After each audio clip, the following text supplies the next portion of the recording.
ድንጋጭ አስጠሊታ ምንበት እዚህ በኋላ ቅዳሜን ከሰዓት ለመስራት ወደ ስቱዲዮ አልገባም። ወደ ስቱዲዮ ማህተብ ማውለቅ አለበት። ማውለቅ ነበረኝ ቆይታም ከስራ ይልቅ ካለቃ ጋር መሞዳሙድ ላይ ያተኩራል። ስራመደው እንደማልመለስ ያወኩኝ ነበር።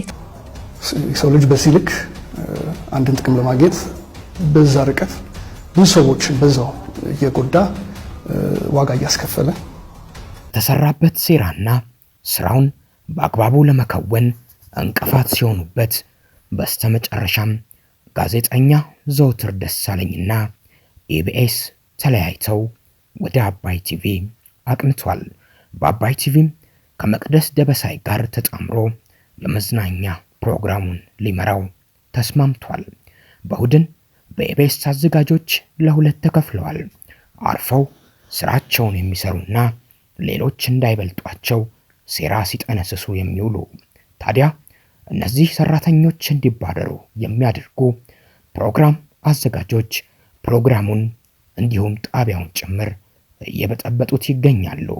አሁን በብዙዎች ዘንድ የሚወደደው በትራቸውን ወደ ዘውትር ደሳለኝ አሳርፈዋል።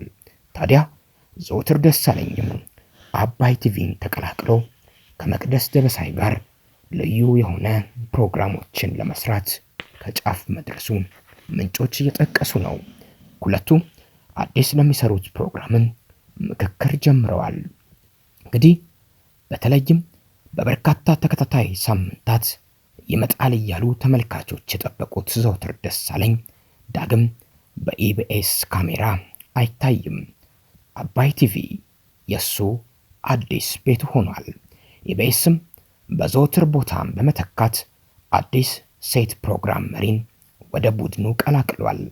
በአሁን በኢቢኤስ ላይ ጎልቶ የሚታየው ሰዎች ቶሎ መልቀቅና መተካካት ከሌሎች የቴሌቪዥን ጣቢያው ፕሮግራሞች የተለየ ነው። ለተመልካች የሚዋደዱ የሚመስሉት የእሁድን በኢቢኤስ አዘጋጆች ውስጣቸው ግን ከፍተኛ ቁርሾ ሳይኖር እንዳልቀረ ይገመታል። ምክንያቱም ኢቢኤስ ውስጥ ከዜና ክፍሎች ከመዝናኛ ፕሮግራሞች ቅዳሜን ከሰዓት ጨምሮ ሰራተኞች ቶሎ የሚለቁበትና የሚሰናበቱበት ቤት አይደለም። ይልቁንስ ኢቢኤስ ሰራተኞችን እንደ ቤታቸው አድርገው በመስራት ረጅም ዓመታት የሚቆዩበት ከሌሎች ቴሌቪዥን ጣቢያዎች በተሻለ ጥራት ያለው ለሰራተኞች የሚቆረቆርና ሰራተኞች የሚቆዩበት የሚለወጡበት ቤት ነው። ይህን ግን ለእሁድም በኢቢኤስ ፕሮግራም አይሰራም። በዚህ ፕሮግራም ሰላም የለም። ቁርሾች፣ አሳልፎ መስጠቶች፣ ሴራና ደባዎች አሉ። ከራኬብ ጀምሮ አሁን ዘውትር ደሳለኝ ጋር ደርሷል። መቼም በርካቶች ከሚያደንቋቸው ሁሉም ፕሮግራም ውስጥ ቢገቡ ፕሮግራሙን የማሳመር አቅም ካላቸው የኢቢኤስ ጋዜጠኞች መካከል አንዱ ዘውትር ደሳለኝ ነው። ጭፈራ፣ ጉብኝት፣ መዝናኛ፣ ቃለ መጠይቅ ሁሉም ነገር ላይ የተካነ በመሆኑ በሰዎች አይን ውስጥና ልብ ውስጥ ቶሎ ገብቶ ተወዳጅነትን አትርፏል። በአቀራረቡ ወደር የለውም። በተለይ የተለያዩ የውጭ ሀገር ዜጎችን እንግዳ አድርጎ የሚያቀርብበት ፕሮግራሙ በእሁድን በኢቢኤስ ተወዶለት ነበር።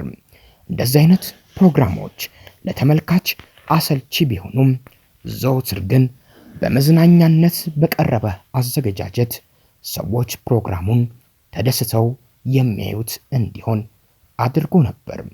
ከቅርብ ጊዜ ወዲህ ግን ታይቶ አይታወቅም። እሱም የነ ራኬብ መቅደስ እጣ ገጥሞታል።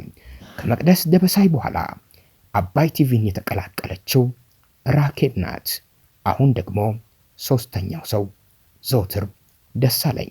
አባይ ቲቪ በመዝናኛው ዓለም አቅም አላቸው ብሎ የሚያስባቸውን ሰራተኞች መሰብሰቡን አሁንም ቀጥሏል።